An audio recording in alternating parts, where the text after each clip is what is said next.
Good evening, ladies and gentlemen. Welcome to another exciting episode of the Paul Brown Show. This evening, my guest will be Mr. Jamikey Woods. He's a professional boxer, and he's going to tell you a little bit about not only himself, but the world of professional boxing. How you doing there, Mr. Woods? How you doing, Mr. Paul Brown? Welcome to the Paul Brown Show. Actually, I started back when I was 13 years old. Hold on a second, Mr. Woods. Welcome to the Paul Brown Show. Tell us a little bit about yourself. You look like you're a little nervous. Go ahead. Tell us a little bit about yourself. Well, actually, my name is Jamikey, as Paul said, and actually from Lincoln County. Just moved to Winston-Salem about 5 years ago, and went to school at East Lincoln. Graduated from Maiden High School, and how I got into the boxing game a long time ago. It's like I used to sit back and watch it on TV, and I just knew that this is something that I wanted to do, and I just succeed with it and just prolong and did what I had to do to get where I wanted to get to today. When you're inside that ring, tell the audience, what are you thinking about? What's that feeling like, being inside that ring? Well, as you know, anytime when you get in the ring, you lose your ego. And like I said, but the main goal, I come in the ring, and once I hear the bell ring, I'm always ready to go. And like to get that feeling as to step into the ring, to know it. So like I said, it's just the feeling. Do you take out your aggression on that individual, or do you have to come in there with a kind of like a controlled state of mind? Well, actually, like once you go in, you go in with an attitude, and like I said, it's basically a mind game. So, like I said, once you've been there and know the game, you know it. You know what to do. Okay, let's talk about a little bit about that training that goes on within being a professional boxer. What would you consider to be like a normal training routine, or like the eating habits? Like I said, you basically stay in shape. Stay on me personally, I usually try to stay below 148, somewhere around in there. As far as the exercising, I mean, you do a lot of sparring, a lot of heavy bag work, push-ups, sit-ups, stuff like that, to sort of kind of stay in shape. So, like I said, just maintain and just eat healthy, basically all I do. And let me inform the audience of who your trainer is. Your trainer is the former world champion, Mr. Calvin Seabrooks of Charlotte, North Carolina. How did that come about, and what is it like having a former champion like Calvin Seabrooks as your trainer? Well, actually, it feels good because like I takes it back when I used to train with a different trainers, and coming from amateur trainers and then moving up to pro training. So therefore, like starting from back in 2005, I used to train with a guy named Alan Dixon. He was from New York, and he taught me a lot. And as far as like taking it to the next level, it was just like I said, when it just wasn't there at that time. So a couple years later down the line, 2013, I met this guy named Calvin Seabrooks, and he's willing to take me there, and that's all that matters. Something I always wanted to do, and I did it. How does it feel like being trained by a former world champion? I mean, he was the top of the. He's a Hall of Famer. I mean, Like I said, it's totally different from amateur, and then like I said, once you get to the pro leagues, the workout is just totally different. And like I said, working with Mr. Calvin Seabrooks is it's a blessing because, I mean, coming from like I said amateur experience and then moving up to having a professional pro to be a trainer. So like I said, I really thank him a lot for it, for taking this time out to push me and to guide me through the way. mm. Does it take more to be an amateur champion or an average professional boxer? But it starting as amateur, like I said, you working your way up and to come to be a professional boxer. So it takes more to be a professional than it do with the amateur. In what way? Because I know a lot of people never make it to that professional. Well, see that's the thing. See, a lot of people like I said, when you go to these different gyms and stuff, it's like you wanna know, wow, okay, you've been training for this amount of time, so why come you not taking it to the next level? And it just maybe it's not in them right now. So that's the way I look at that's how I look at the situation. When you get in that ring, Jamikey, and you see that competitor, knowing that it's one on one, it's you against him. Describe that feeling. Like I said, it's a tough feeling because you don't know him and he don't know you. So he don't know what you can do and you don't know what I can do. So therefore, like I said, I just take it as I try not to think about it, but I study my opponent and I just go for it. Why is it important to train, and what type of? Because when you actually get into that fight, your training should kick in.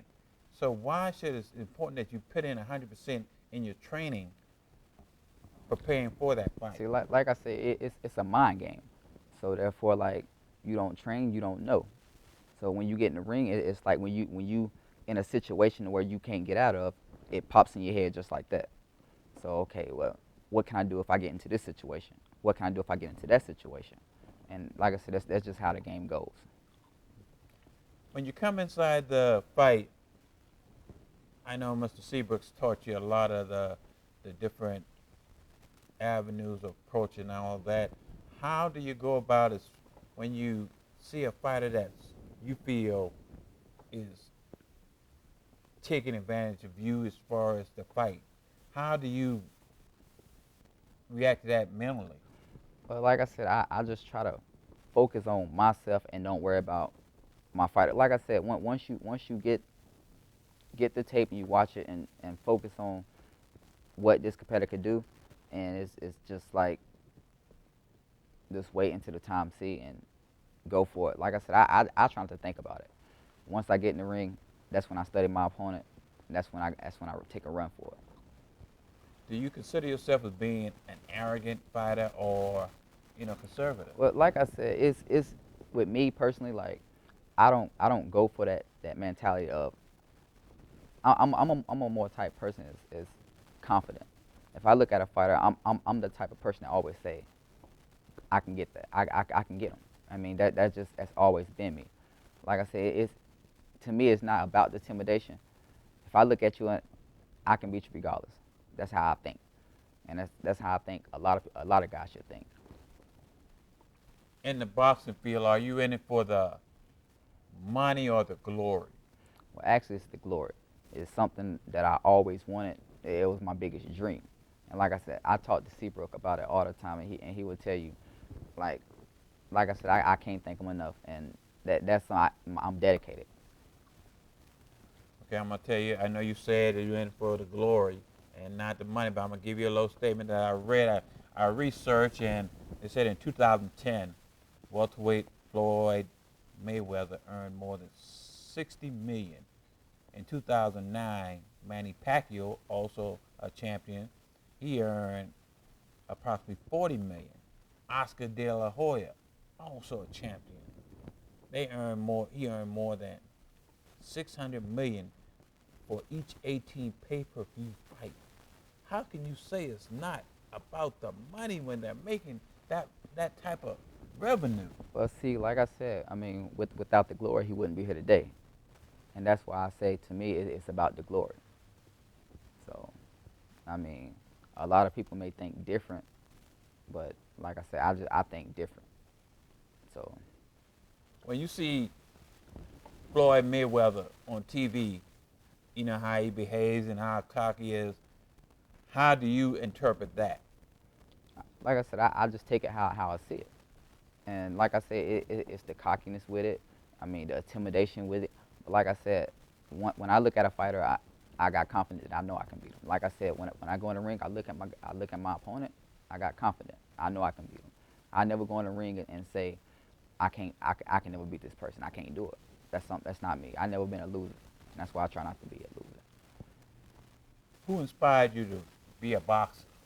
Well, actually, my grandpa, Mr. Bobby Woods, and he was a boxer a long time ago. And like I said, he pushed me and kept pushing me and kept pushing me, and to the fact that where I realized that that's something I wanted to do. And back in 2005, I never forget this day. I had my first amateur sparring match, Oh, okay. and I got beat pretty bad. But like I said, I never quit it. And my mother, my father, they didn't want me to do it no more after that day. So I prolonged, I stopped. I was like, I can't give up. And to this day, they told me to go for it. I mean, that's something I always wanted to do. So I pushed the limit, and now I'm rolling with it. What did you learn from that first defeat? Because I know it had to take a lot from you. It, like I said, it just made me move forward and put the past behind me. And ever since that night, I told myself I would never lose again. And like I said, I'm not a loser. So, Okay, your family, how do they support you as far as being in this boxing field? Because it is a dangerous sport. right, And we see a lot of, I mean, it could be fatal. right, but I make my own decisions, and my parents, they know, and they know it's something that was my biggest dream. And like I said, they was against it at first, but now it's they know that, okay, well, this is what he wanted to do, so give him his space and let him do it. And ever since then, they've been pushing me. Look, go for it. That's your dream. Go for it. So, Why is it important in life to follow your dreams? Because a lot of times we look back into our life and say, I should have done this, I should have done that. like I said, I grew up around a lot of people, and they always said, well, back then, this is what I could have did, and look what I could have became. And I'm just the type of person that look. I try to put. I try to look where can I be at 2 years from now, and that's what motivates me. And so, like I said, just anytime when I say I'm gonna do something, I'm gonna do it, and that's just how it is for me. When you become that fighter, that fighter that's winning, that champion that we see that we will eventually come into your path. In what way do you think Jamikey Woods will change, or will you change? Actually, like I wouldn't change anything because, like I said, the person that I am, I would never change up for no one. You know what I mean? So So we're gonna be honest, audience. Now let's think about it. Now, I mean, Jamaica, you mean to tell me when you get up there and you start winning these matches and you start being on the limelight, the TV shows, I, everybody, I mean, you're not going to change. You're not going n- to enjoy that lifestyle that comes along with being a champion. I'm gonna be the same person the way I came in. And like I said, I don't change up for nobody just because the fame, just because the money. I don't change up for nobody. I don't let that interfere with my personal life. I'm still gonna be the same person when I left, and when I come back, I'm gonna still be the same person.